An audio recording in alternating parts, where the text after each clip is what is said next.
आज हम पढ़ने लगे हैं पोलर कोऑर्डिनेट्स को। जब हम डिफरेंट कर्व्स को स्टडी करते हैं तो कभी हम कार्टेशियन कोऑर्डिनेट्स में कर्व को स्टडी करते हैं, कभी पोलर कोऑर्डिनेट्स में स्टडी करते हैं। कार्टेशियन कोऑर्डिनेट्स में या पोलर कोऑर्डिनेट्स में स्टडी करने का मतलब ये होता है कि समटाइम्स हमें किसी कर्व की प्रॉपर्टीज़ को पोलर कोऑर्डिनेट्स में स्टडी करना आसान होता है और समटाइम्स हमें कार्टेशियन कोऑर्डिनेट्स में स्टडी करना आसान होता है। जैसे कि आपको याद होगा, जब हम कार्टेशियन कोऑर्डिनेट्स की बात करते हैं या रेक्टेंगुलर कोऑर्डिनेट्स की बात करते हैं तो एक्स वाई प्लेन में किसी भी पॉइंट को लोकेट करने के लिए हम उसके लिए दो कोऑर्डिनेट्स बताते हैं, एक एक्स और एक वाई। जो एक्स होता है वो उस पॉइंट का वाई एक्सिस से डायरेक्टेड डिस्टेंस होता है, पॉजिटिव भी हो सकता है, नेगेटिव भी हो सकता है, जिसकी मदद से हमें ये पता चलता है कि पॉजिटिव है तो वाई एक्सिस की राइट साइड पे है, नेगेटिव है तो वाई एक्सिस की लेफ्ट साइड पे है। जो वाई है वो एक्स एक्सिस से डिस्टेंस होता है, वो भी पॉजिटिव या नेगेटिव हो सकता है। इसी तरह से हम जब पोलर कोऑर्डिनेट्स की बात करते हैं तो किसी भी पॉइंट के बारे में हमें बताना हो कि वो पॉइंट कहाँ पर है, उसको बताने के लिए सबसे पहले हम एक पॉइंट फिक्स कर लेते हैं और जिस पॉइंट को फिक्स करते हैं हम उसको पोल कहते हैं। फर्ज करें मैंने ये एक पॉइंट फिक्स कर लिया, इसको मैंने पोल कह लिया और इसको ओ से डिनोट कर लिया। और दूसरी चीज़ जो हम फिक्स करते हैं वो ये फिक्स करते हैं कि हम एक लाइन फिक्स कर लेते हैं जो पोल में से पास कर रही होती है और हॉरिजॉन्टल लाइन होती है। फर्ज करें वो लाइन मैंने ये ले ली है, ये हॉरिजॉन्टल लाइन है, ये इस पोल ओ में से पास कर रही है। ये जो लाइन हमने ली है हम इस लाइन को इनिशियल लाइन या पोलर एक्सिस कहते हैं। हम इस लाइन को क्या कहते हैं? इनिशियल लाइन या पोलर एक्सिस कहते हैं। अब अगर हमें किसी भी पॉइंट की पोजीशन बतानी हो या बताना हो कि कोई पॉइंट जो है वो कहाँ पर वाक़या है, कैसे बताया जाए कि पॉइंट कहाँ पर है, तो हम उस पॉइंट, फर्ज करें मैंने इस पॉइंट के बारे में बताना है कि ये पॉइंट कहाँ पर है। मैं इसको बताने के लिए सबसे पहले एक लाइन बनाऊंगा जो ओ और पी में से पास करेगी। उस लाइन का इस इनिशियल लाइन के साथ एंगल नोट करूंगा थीटा, और इस पॉइंट पी का ओ से डिस्टेंस नोट करूंगा आर। और मैं किसी भी पॉइंट को बता सकूंगा इन दो चीज़ों की मदद से, आर और थीटा की मदद से, कि वो पॉइंट कहाँ पर है। जब भी मुझे किसी पॉइंट को लोकेट करना होगा कि वो कहाँ पर है तो मैं उस पॉइंट के बारे में बताऊंगा दो बातें, आर और थीटा। जहाँ पे आर क्या चीज़ है, उस पॉइंट का पोल से डिस्टेंस है, और थीटा क्या चीज़ है, उस पॉइंट को पोल से मिलाने वाली लाइन का इनिशियल लाइन के साथ एंगल है। ये जो आर है ये डायरेक्टेड डिस्टेंस होता है।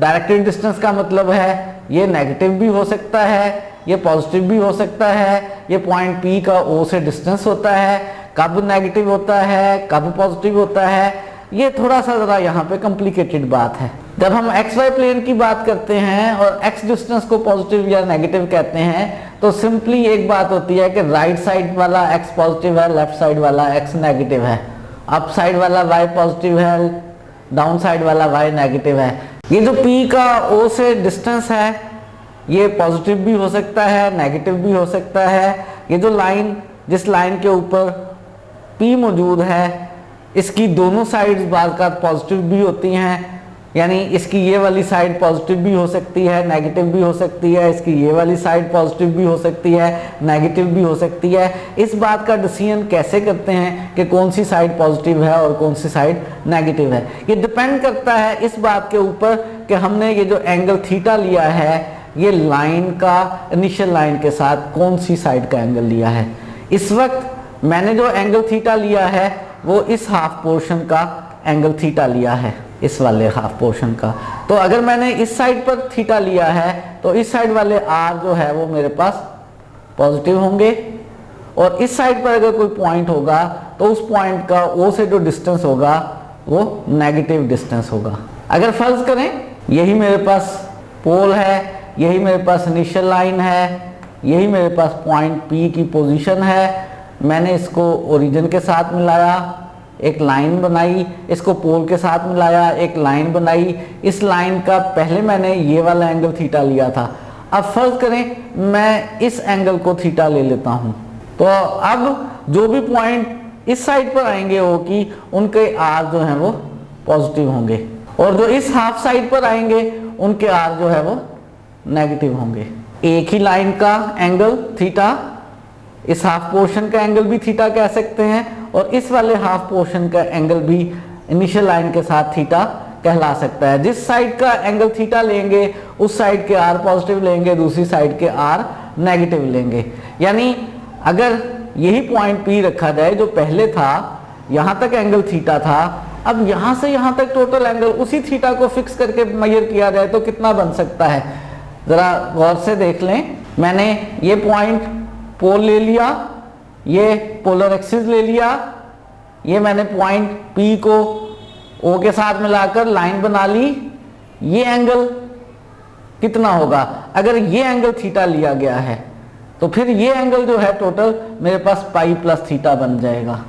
कितना बन जाएगा, पाई प्लस थीटा। अगर पॉइंट P का पहले जो है O से डिस्टेंस R था, अब भी डिस्टेंस R ही है, लेकिन अब इस लाइन की ये वाली साइड पॉजिटिव है और ये वाली साइड नेगेटिव है, यानी अब इस पॉइंट P के कोऑर्डिनेट्स में डिस्टेंस R ही होगा लेकिन माइनस R होगा, और इसके कोऑर्डिनेट्स पॉइंट P के बनेंगे, माइनस R इसका डिस्टेंस हो गया, और एंगल इस वक्त जो है इस साइड वाला हमने लिया है जो कि कितना है, पाई प्लस थीटा है। एक ही पॉइंट के पोलर कोऑर्डिनेट्स जो हैं वो एक से ज़्यादा हो सकते हैं। आपने दो बातों का ख्याल रखना है कि आपने इनिशियल लाइन के साथ जिस लाइन के ऊपर पॉइंट है उस लाइन के कौन से पार्ट का एंगल थीटा कंसिडर किया है, इस साइड का एंगल थीटा लिया है या इस साइड के एंगल को थीटा कहा है। जिस साइड पे आपने एंगल मेजर किया है उस साइड के डिस्टेंसेस पॉजिटिव लेंगे, दूसरी साइड के डिस्टेंसेस नेगेटिव लेंगे। अगर आपने इस साइड तक एंगल मेजर कर लिया है तो इस साइड के आर पॉजिटिव लेंगे और इस साइड के आर नेगेटिव लेंगे। एक ही पॉइंट के एक से ज़्यादा कोऑर्डिनेट्स हो सकते हैं, और पोलर कोऑर्डिनेट्स आर और थीटा से रिप्रेजेंट किए जाते हैं, जिसमें आर जो है पॉइंट P का ओरिजिन से डिस्टेंस होता है, और थीटा जो है पॉइंट P को O से मिलाने वाली लाइन का इनिशियल लाइन के साथ एंगल होता है। एंगल PO लाइन का इनिशियल लाइन के साथ इस पार्ट का भी हो सकता है और इस पार्ट का भी हो सकता है। R जो है, जो ओरिजिन से डिस्टेंस है, वो डायरेक्टेड डिस्टेंस है, वो पॉजिटिव भी हो सकता है और नेगेटिव भी हो सकता है। एक ही साइड पर पॉइंट के होते हुए भी उसका डिस्टेंस नेगेटिव भी हो सकता है और पॉजिटिव भी हो सकता है। डिपेंड करेगा कि हमने एंगल जो है उस OP लाइन का कौन से पार्ट का एंगल हमने थीटा कहा है। एक बहुत अहम नोट है, और वो नोट ये है कि एक पॉइंट के जो कोऑर्डिनेट्स हैं पोलर कोऑर्डिनेट्स, वो इन्फिनिट पोलर कोऑर्डिनेट्स हो सकते हैं। जैसे मैंने अभी ऊपर आपको एग्जांपल में बताया, इसी पॉइंट P के कोऑर्डिनेट्स r और थीटा भी हैं, इसी पॉइंट P के कोऑर्डिनेट्स माइनस r और पाई प्लस थीटा भी हैं। एंगल इस पोर्शन का मेजर किया है या एंगल इस पोर्शन का मेजर किया है। इस पोर्शन का एंगल भी दो तरीकों से मेजर हो सकता है, एंटी क्लॉकवाइज भी मेजर हो सकता है और क्लॉकवाइज एंगल भी मेजर हो सकता है। अगर आप क्लॉकवाइज मेजर कर लेंगे तो भी कोई हर्ज नहीं है, तो भी हम इस पॉइंट के कोऑर्डिनेट्स को लिख सकते हैं, यानी इस पॉइंट के कोऑर्डिनेट को हम इन्फिनिट वेज में लिख सकते हैं। और हम बात करने लगे हैं रिलेशंस बिटवीन रेक्टेंगुलर यानी x और y और पोलर कोऑर्डिनेट्स यानी r और थीटा में। मैंने आपको कहा बाज़-औक़ात कर्व्स को कार्टेशियन कोऑर्डिनेट्स में स्टडी करना आसान होता है, बाज़-औक़ात कर्व्स को पोलर कोऑर्डिनेट्स में स्टडी करना आसान होता है। अगर हमें गिवन कर्व जो है वो कार्टेशियन कोऑर्डिनेट्स में है, लेकिन हमने फील किया कि पोलर कोऑर्डिनेट्स में स्टडी करना आसान है, तो उस x और y वाली इक्वेशन को r और थीटा में कैसे कन्वर्ट करेंगे। या अगर फर्ज करें आपको गिवन इक्वेशन जो है किसी कर्व की वो r और थीटा में है, लेकिन आप फील करते हैं कि इसको x और y के बाद में चेंज करने के बाद स्टडी करना आसान होगा, तो उस r और थीटा वाली इक्वेशन को x और y वाली इक्वेशन में कैसे चेंज करेंगे, उसके लिए हमारे पास ये चार रिलेशंस हैं। एक रिलेशन है x equal to r cos theta, दूसरी रिलेशन है y equal to r sin theta, तीसरी रिलेशन है x square plus Y square is equal to r square, और फोर्थ रिलेशन है tan theta is equal to y over x। अगर आप देखना चाहें कि ये रिलेशंस कैसे बनाई गई हैं, तो ये रिलेशंस बहुत आसान बात है, आप उसी तरह से देख सकते हैं ट्राइंगल की मदद से। अगर ये पॉइंट P है, इसका O से डिस्टेंस जो है वो r है, ये एंगल थीटा है, इस पॉइंट का जो x और y कोऑर्डिनेट्स हैं वो अगर x और y हैं तो ये डिस्टेंस हमारे पास x है, ये डिस्टेंस हमारे पास y है। यहाँ से आप देख सकते हैं कि cos theta x over r, तो x बन जाएगा r cos theta, sin theta y over r, तो y बन जाएगा r sin theta. Pythagoras theorem apply करेंगे तो x square plus Y square is equal to r square आ जाएगा। अगर इस राइट एंगल ट्राइंगल में टेंजेंट थीटा लेंगे तो वो y ओवर x आ जाएगा। ये पोलर कोऑर्डिनेट्स और कार्टेशियन कोऑर्डिनेट्स या रेक्टेंगुलर कोऑर्डिनेट्स की आपस में रिलेशंस हैं। इन रिलेशंस का यूज़ करके अगर कोई इक्वेशन x और y में हो तो हम उसे r और थीटा में तब्दील कर सकते हैं, या r और थीटा वाली इक्वेशन को x और y वाली इक्वेशन में तब्दील कर सकते हैं। इस वक्त हम बात करने लगे हैं कोनिक्स की पोलर इक्वेशंस की। हमने कोनिक्स पढ़ी हैं, एलिप्स, पैराबोला, हाइपरबोला। ये जो कोनिक्स हैं एक्स और वाई में हमने पहले पढ़ी हैं। इन्हीं की इक्वेशंस को अगर हम आर और थीटा में लिखना चाहें तो हम तीनों तरह की कोनिक को एक ही इक्वेशन से रिप्रेजेंट कर सकते हैं। एक ही इक्वेशन ऐसी हो सकती है जो एलिप्स को भी रिप्रेजेंट करे, पैराबोला को भी रिप्रेजेंट करे और हाइपरबोला को भी रिप्रेजेंट करे। और वो इक्वेशन इस वक्त आपके सामने है। अगर r equals to L over 1 minus E cos theta हो तो ये कोनिक जो है, ये इक्वेशन जो है, ये इक्वेशन एलिप्स को भी रिप्रेजेंट कर रही है, पैराबोला को भी रिप्रेजेंट कर रही है, हाइपरबोला को भी रिप्रेजेंट कर रही है। इस इक्वेशन के अंदर जो हमारे पास L है वो सेमी लेटस रेक्टम है। L क्या है?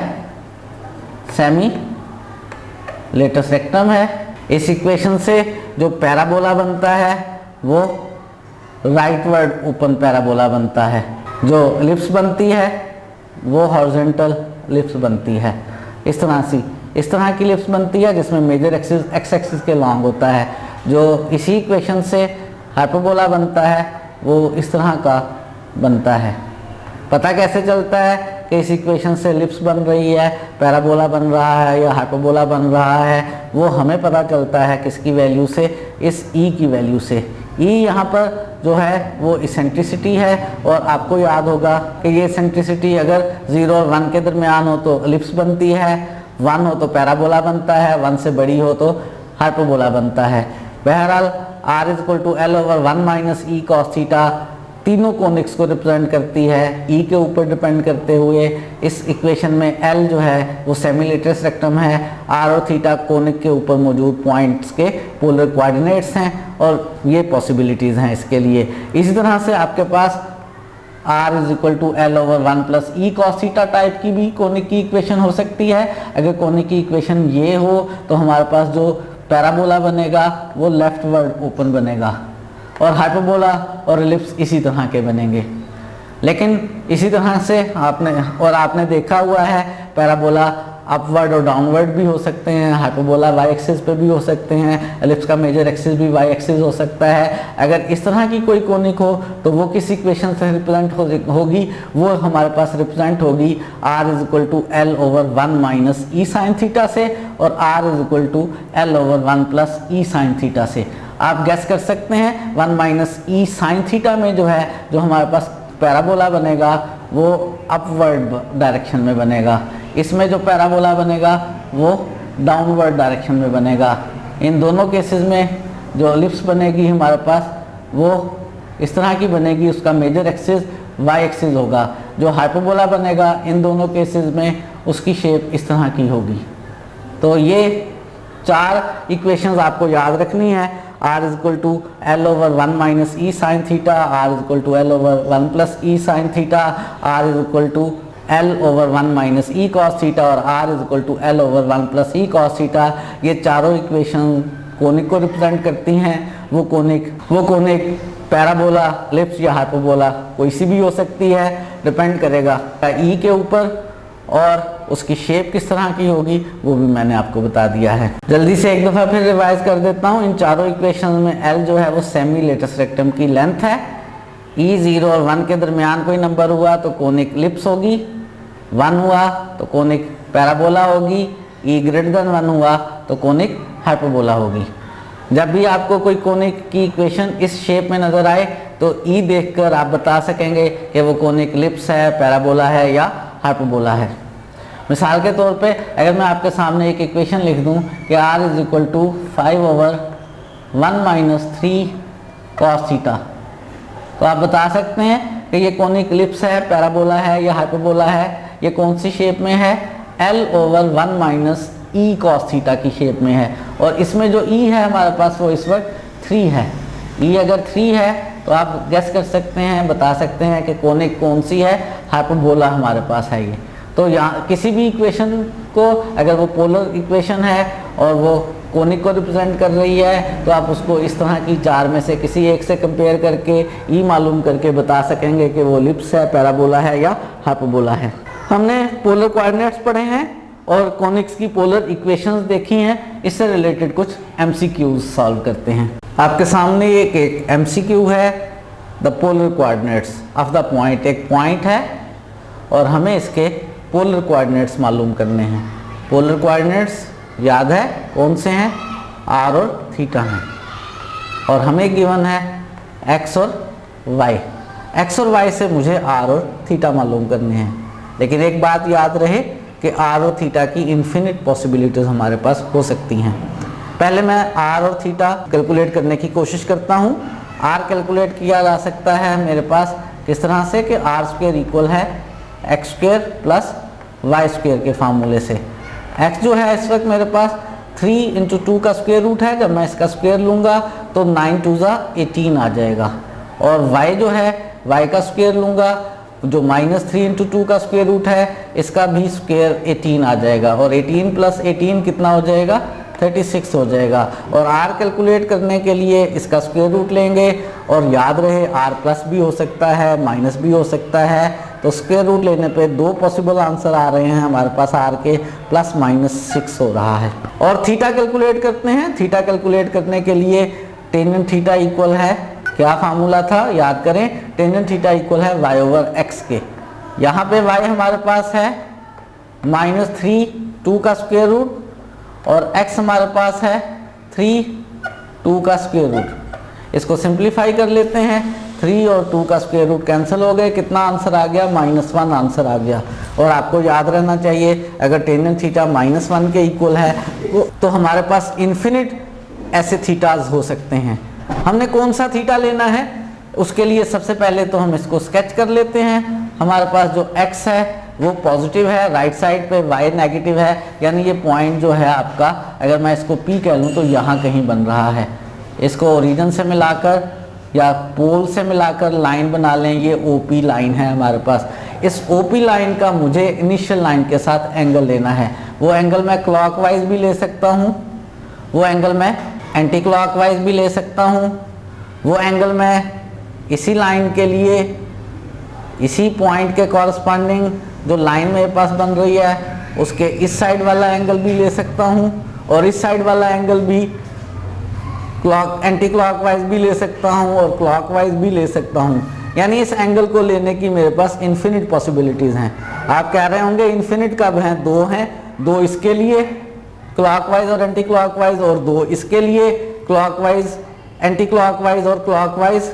मैं इन्फिनिट इसलिए कह रहा हूँ कि ये जो आपने क्लॉकवाइज मेजर किया है इसी को एक रोटेशन के बाद में मेजर कर सकते हैं, 2 रोटेशंस के बाद में मेजर कर सकते हैं। ये जो एंटी क्लॉकवाइज मेजर किया है इसको 1 रोटेशन के बाद भी मेजर किया जा सकता है, 2 के बाद भी मेजर किया जा सकता है। यानी इस एंगल को मेजर करने की इन्फिनिट पॉसिबिलिटीज़ हैं हमारे पास। याद करें वही तरीका जो कम्प्लेक्स नंबर्स में अडॉप्ट किया था, उसी तरह से कि हमारे पास जो है माइनस का आ रहा है, x हमारे पास पॉजिटिव है, y नेगेटिव है, कौन सा क्वाड्रेंट है, ये 4th क्वाड्रेंट है। अगर मैं डायरेक्ट यही वाला एंगल मालूम कर लूँ तो कितना जवाब बनेगा, -π/4 आंसर बनेगा। और अगर मैं इस साइड से एंगल मेजर कर लूँ तो कितना बनेगा, 2π -π/4, जो कि कितना बनेगा, 7π/4 बनेगा।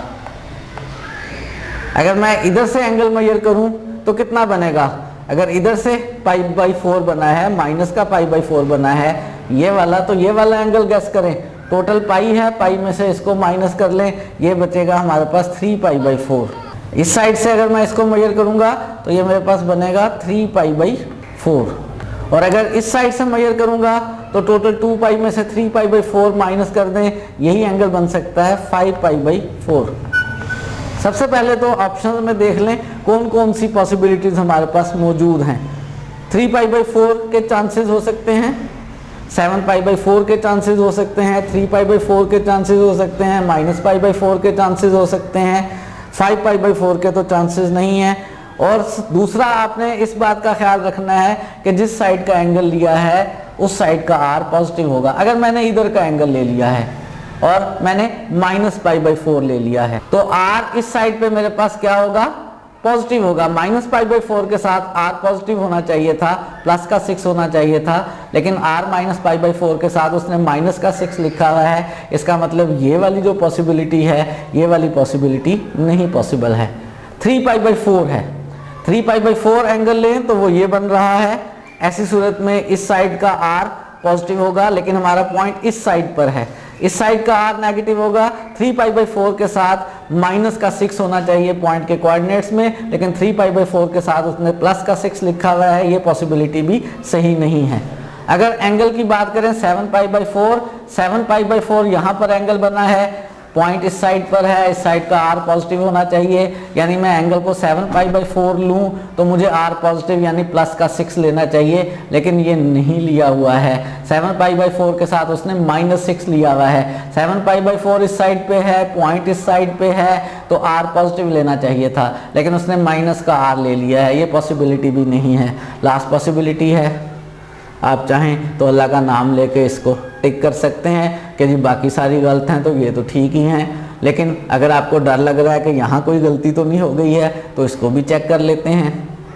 उसने एंगल लिया है 3π/4, ये एंगल 3π/4 है, तो इस पॉइंट के कोऑर्डिनेट्स में अगर मैं एंगल 3π/4 लूँ तो मुझे इस साइड का r नेगेटिव लेना होगा, यानी r आ जाएगा -6 और एंगल आ जाएगा 3π/4। और क्या यही लिखा हुआ है यहाँ पर? बिल्कुल, एंगल 3π/4 के साथ r उसने -6 लिखा हुआ है। ये हमारी इस वक्त करेक्ट ऑप्शन है।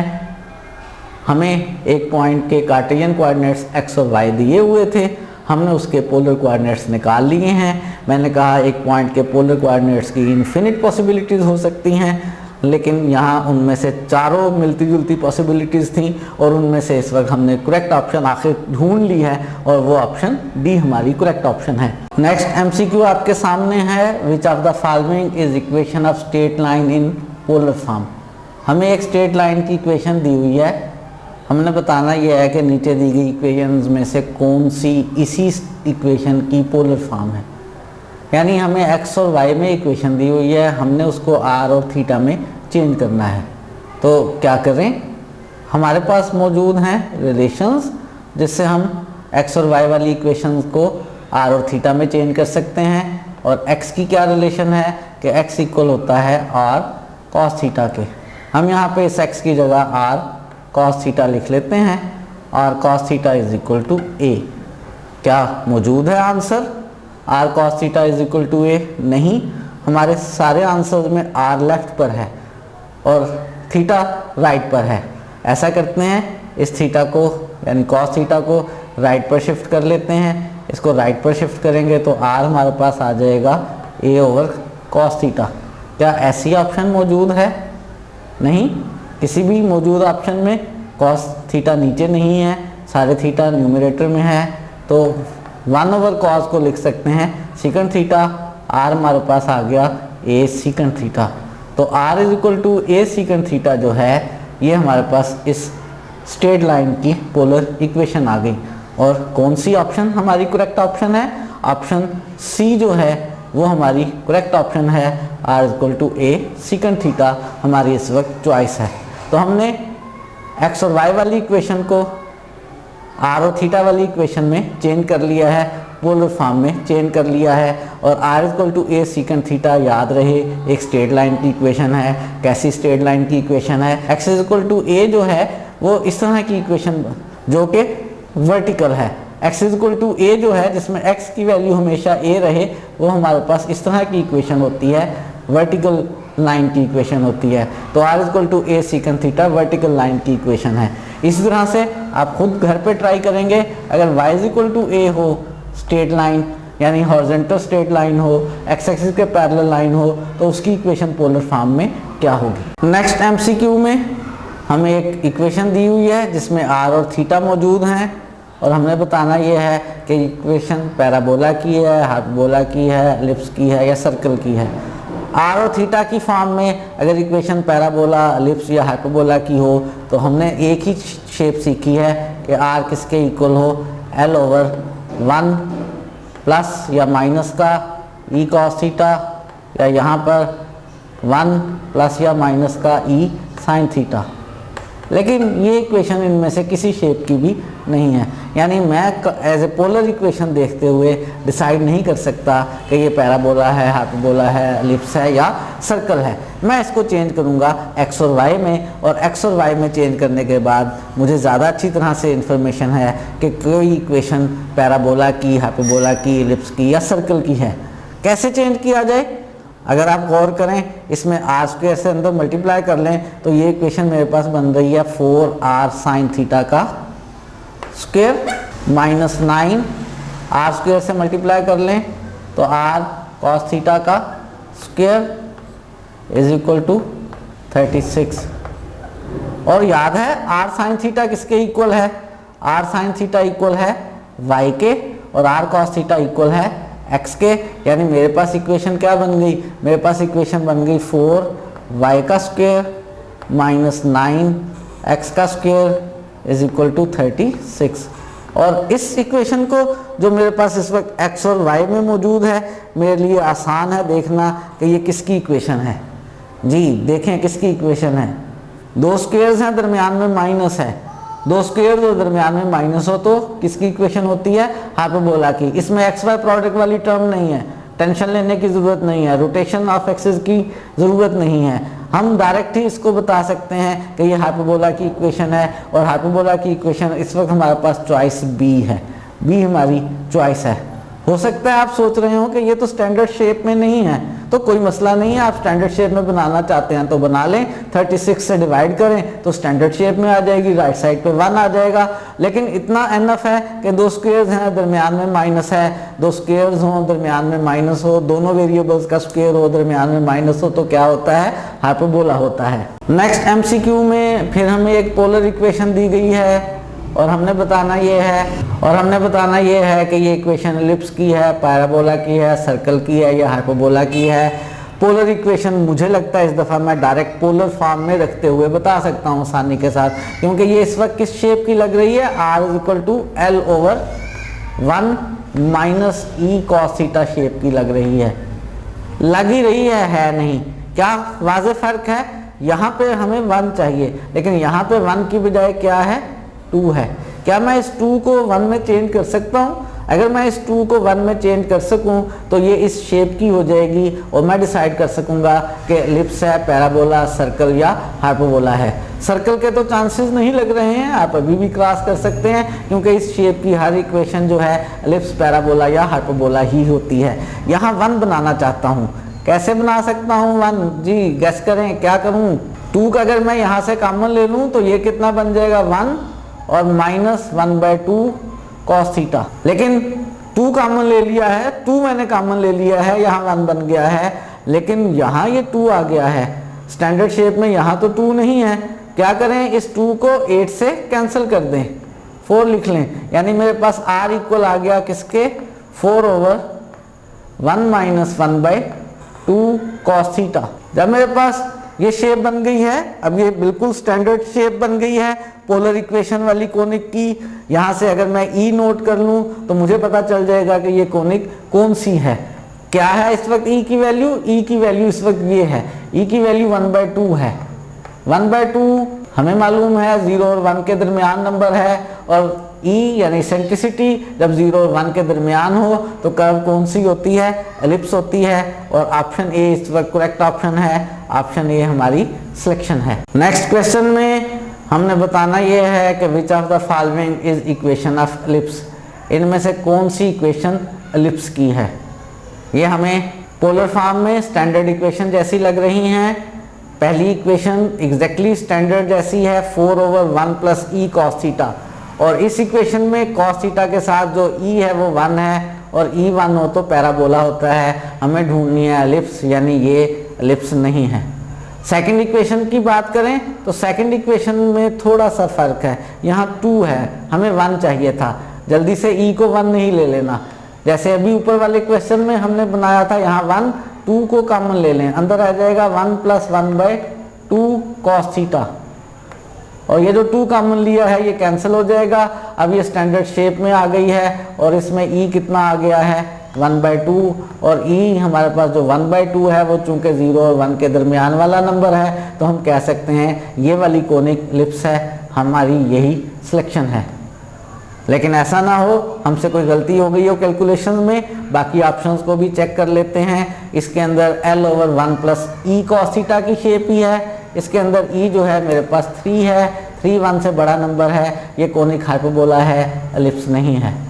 और इसमें L/1 - e sin थीटा है और e की वैल्यू इसमें 5 है, 5 भी 1 से बड़ा नंबर है, यानी ये कोनिक भी हाइपरबोला है और एलिप्स नहीं है। तो फाइनली ऑप्शन बी जो है वो हमारी करेक्ट ऑप्शन है और यही हमारी चॉइस है। आज के लिए लास्ट एमसीक्यू है द इक्वेशन ऑफ कोनिक। ये कोई कोनिक है, कौन सी कोनिक है हमें नहीं पता, इसकी पोलर फॉर्म बनानी है और पोलर फॉर्म के आंसर दिए हुए हैं। कौन सी कोनिक है हमें नहीं मालूम, लेकिन बहरहाल कोशिश करते हैं बनाने की, इनमें से कोई ना कोई तो कोनिक बन ही जाएगी। तो इस इक्वेशन को पोलर फॉर्म में चेंज करते हैं हम, डायरेक्ट इसमें y की जगह r sin थीटा और x की जगह r cos थीटा पुट कर सकते हैं। लेकिन मेरा मशवरा आपको ये है कि जब भी एक वेरिएबल का स्क्वायर हो और एक वेरिएबल की पावर 1 हो और आपने उसे पोलर फॉर्म में बदलना हो, तो एक वेरिएबल का स्क्वायर अपने पास से ऐड कर लें। वाई स्क्वायर मौजूद है, एक स्क्वायर ऐड कर लें, एक्स स्क्वायर लेफ्ट पर भी ऐड कर लें और एक्स स्क्वायर जो है उसको राइट पर भी ऐड कर लें, यानी एक्स स्क्वायर - 4x + 4 हो जाएगा राइट पर हमारे पास।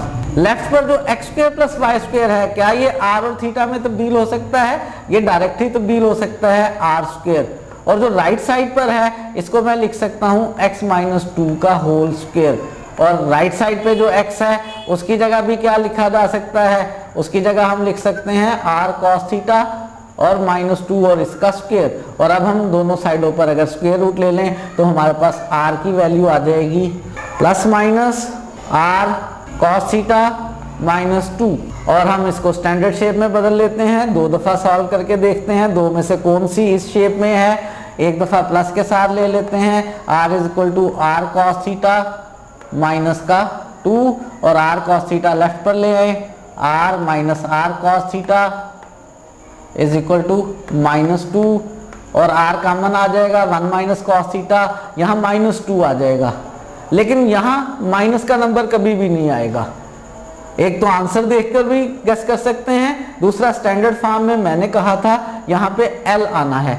L मैंने कहा था सेमी लेटेस्ट रेक्टम की लेंथ है, यानी लेटेस्ट रेक्टम का हाफ है।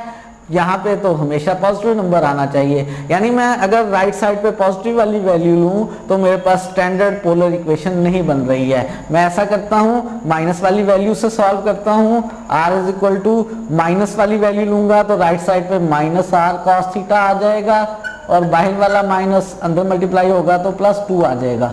इस टर्म को लेफ्ट पर ले आएंगे और r को कॉमन ले लेंगे तो अंदर 1 + cos थीटा रह जाएगा और राइट पर हमारे पास 2 है। ठीक है, राइट साइड पर यहाँ पर L होना चाहिए था, पॉजिटिव होना चाहिए था, सही है। 1 + cos थीटा को राइट पर ले जाकर डिवाइड कर लें, 2/1 + cos थीटा।